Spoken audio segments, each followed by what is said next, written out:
ہفتے کے روز شہر کی ایک مشہور مارکیٹ کے سامنے سے گزر ہوا تو وہاں ایک طرف لوگوں کا ہجوم لگا ہوا تھا اور کسی چیز کی نیلامی ہو رہی تھی۔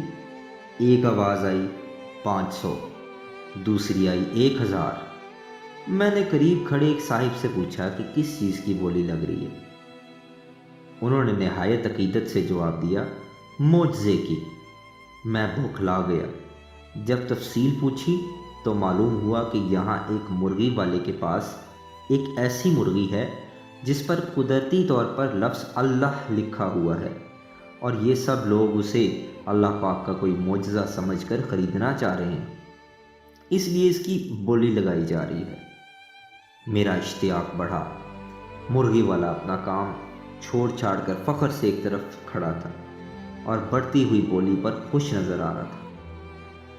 میں نے بمشکل ہجوم میں جگہ بنائی اور آخر کار اس مقدس مرغی تک پہنچنے میں کامیاب ہو گیا۔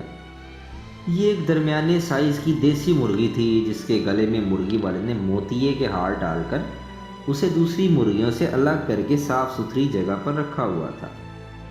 میرے وہاں پہنچتے پہنچتے اس مرغی کی بولی 5000 روپے تک جا پہنچی تھی۔ میں نے غور سے مرغی کا جائزہ لیا لیکن مجھے کہیں بھی اللہ لکھا ہوا نظر نہیں آیا۔ مرغی والے سے پوچھا تو اس سے غصہ آ گیا۔ اس نے مرغی کو ایک جھٹکے سے پکڑا اور اس کا دایاں حصہ میری طرف کرتے ہوئے بولا، یہ دیکھو۔ میں نے آنکھیں پھاڑ پھاڑ کر وہاں دیکھا لیکن پھر بھی کچھ نظر نہ آیا۔ میں سمجھ گیا کہ ایک گناہ گار ہونے کے ناطے میں یہ روح پرور منظر دیکھنے سے محروم ہوں، لہٰذا آہ بھر کر پیچھے ہٹ گیا۔ اب بولی 8000 پر جا رہی تھی۔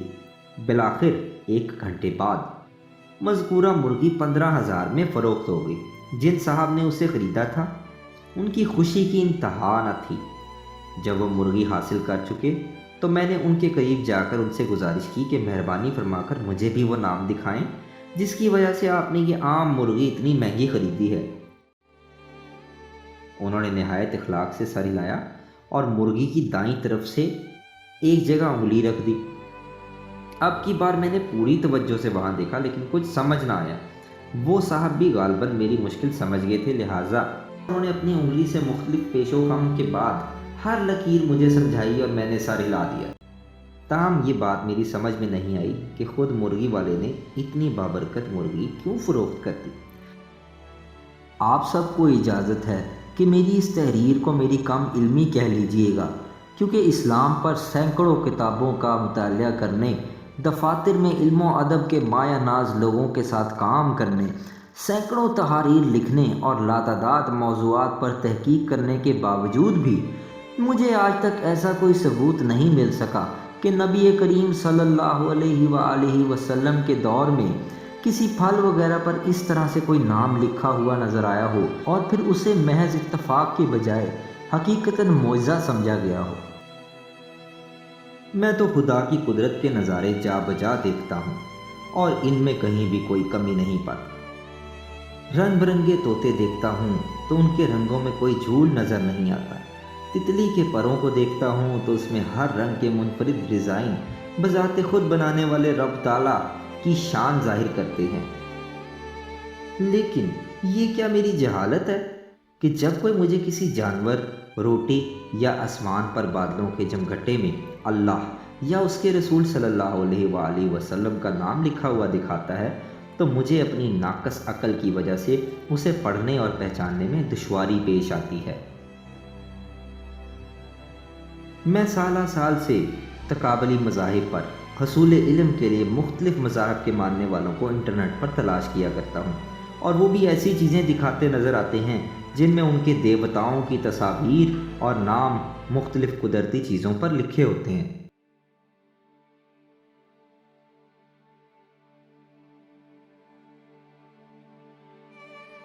کچھ عرصہ قبل ایک ٹی وی چینل کے مارننگ شو میں ایک میاں بیوی کو بطور مہمان بلایا گیا۔ بیوی کی خاصیت یہ تھی کہ جب بھی روٹی پکاتی تھی تو روٹی پر لفظ اللہ لکھا ہوا آ جاتا تھا، اور شوہر کا یہ کہنا تھا کہ اس کی کمر پر اللہ لکھا ہوا ہے۔ نیز خواب میں اسے رسول اللہ صلی اللہ علیہ وآلہ وسلم کی زیارت ہوتی ہے اور اسے آپ صلی اللہ علیہ وآلہ وسلم نے پھول، دودھ کا گلاس اور ایک جائے نماز عطا کی تھیں جو جاگنے کے بعد بھی اس کے پاس ظاہری حالت میں موجود رہی۔ مارننگ شو میں نہ صرف یہ ساری چیزیں دکھائی گئیں بلکہ خاتون میزبان نے عقیدت اور آنسوؤں بھری آنکھوں سے ان سب چیزوں کو بوسہ بھی دیا۔ اس ٹی وی پروگرام کے نشر ہونے سے ٹھیک 2 ماہ بعد یہ خبر آئی کہ وہ میاں بیوی دونوں جعل ساز تھے اور وہ پولیس کی حراست میں ہیں۔ دونوں اپنا فراڈ قبول کر چکے تھے۔ بیوی روٹی پکاتے ہوئے کچی روٹی پر اپنے بائیں ہاتھ کی 5 انگلیاں زور سے ضبط کرتی تھی، جس کی وجہ سے روٹی کا وہ حصہ دب جاتا تھا اور پکنے کے بعد جب روٹی کو سیدھا کیا جاتا تھا تو چھوٹی انگلی سے انگوٹھے تک کا نشان بنتا تھا۔ چونکہ وہ اللہ سے مشابہ ہوتا تھا لہٰذا لوگ اسے دیکھ کر حیران رہ جاتے تھے۔ شوہر صاحب کی چالاکی یہ تھی کہ انہوں نے بازار سے ایک جائے نماز خریدی تھی، دودھ کا ایک گلاس لیا تھا اور کچھ پھول خرید کر انہیں 2 دن تک مسلسل عطر میں ڈبوئے رکھا، اور اسی دوران لاہور کے بھاٹی دربار بازار میں سڑک کے کنارے ایک ٹیٹو بنانے والے سے اپنی کمر پر لفظ اللہ کھدوا لیا تھا۔ لوگ چونکہ ایسی باتوں میں جذباتی ہوتے ہیں لہٰذا نہ کسی میں سچائی جاننے کی ہمت ہوئی اور نہ ہی کسی نے اعتراض کیا۔ دونوں میاں بیوی نے اپنے اعترافی بیان میں تسلیم کیا کہ اس عمل کے بعد نہ صرف ان کی بے روزگاری یکدم ختم ہو گئی بلکہ ان کے گھر عقیدت مندوں کے انبار بھی لگ گئے۔ اسی طرح کی صورتحال کچھ ماہ قبل سعودی عرب میں بھی پیش آئی تھی، جہاں آندھی کے طوفان میں کھلونوں کی دکان سے ایک ربڑ کا بڑا سارا گھوڑا ہوا کی تاب نہ لاتے ہوئے آسمان کی طرف اڑ گیا تھا، اور پھر جب لوگوں نے فضا میں گھوڑا اڑتے دیکھا تو وہ اسے نبی کریم صلی اللہ علیہ وآلہ وسلم کو آسمانوں پر لے جانے والا براق سمجھ بیٹھے تھے اور بے اختیار سبحان اللہ پکار اٹھے۔ یہ ویڈیو اور اس کی حقیقت بھی انٹرنیٹ پر جا بجا موجود ہے۔ حال ہی میں ایک مذہبی شخصیت نے ایک بلی کے ماتھے پر مقدس نشان دیکھ کر اسے محترمہ بلی کا لقب عطا کیا ہے۔ شاید آپ تک یہ ویڈیو بھی پہنچ چکی ہو۔ یہاں میں یہ بات ضرور کہنا چاہوں گا کہ ایک گناہ گار مسلمان ہونے کے باوجود اللہ اور اس کے رسول صلی اللہ علیہ وآلہ وسلم میری محبت کا مرکز و محور ہیں۔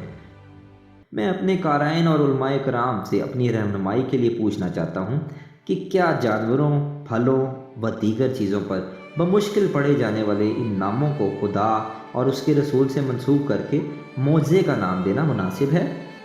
بادلوں کے ٹکڑے اپنی حالتیں تبدیل کرتے رہتے ہیں اور یوں کبھی کبھار حروف کی شکل بھی اختیار کر لیتے ہیں۔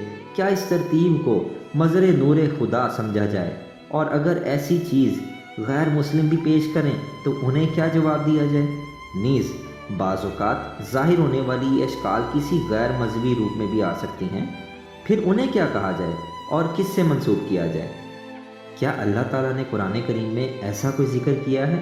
کیا جس جانور کی کھال پر ایسے کوئی حروف بنے ہوں اس کے بارے میں احادیث میں کوئی حکم موجود ہے؟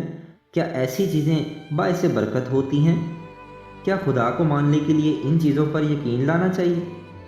کیا ایسی چیزیں دیکھنے سے ثواب بھی ملتا ہے؟ خدا کے ہونے کا ثبوت قرآن ہے یا یہ چیزیں؟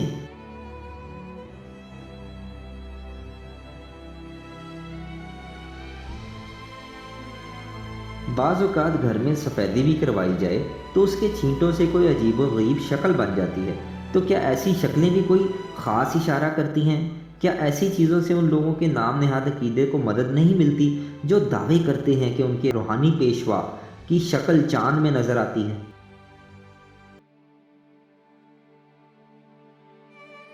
میں آپ سب کے جوابات کا منتظر ہوں۔ آپ کی رہنمائی سے میری اور میرے جیسے بہت سے لوگوں کی عقل پر پڑے ہوئے پردے ہٹ سکتے ہیں۔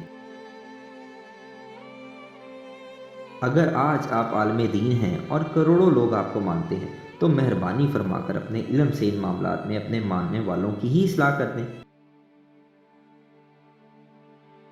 تمام عزیزان دوستوں سے گزارش ہے کہ اگر میری اس تحریر، اس ویڈیو سے اتفاق کریں تو اسے ضرور شیئر کریں۔